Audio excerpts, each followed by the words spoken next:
is that every ESG journey in its early stages starts with materiality.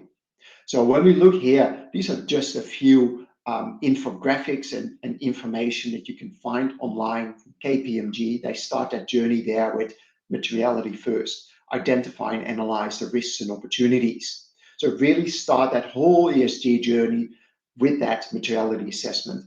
BDO, another a well-known firm, same thing. And you can go on, and you see that most consultants very early on say you start out with your materiality assessment, because what it enables you to do is have a focus, have a scope of what you should be focusing on from a reporting perspective, but also from a allocation of your time and resources.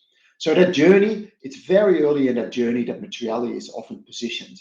And it's something that you do on an ongoing basis. Most companies do this ideally on an annual basis to inform that annual reporting cycle.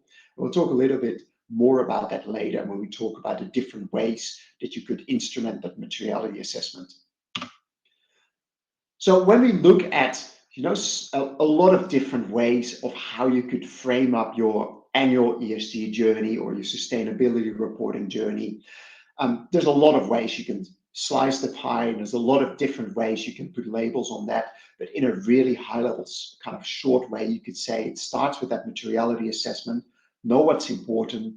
You're going to look at what your disclosure requirements are and your gap analysis after that. So I know now what's important. What do I actually need to disclose at a metric level, and what is already in the business?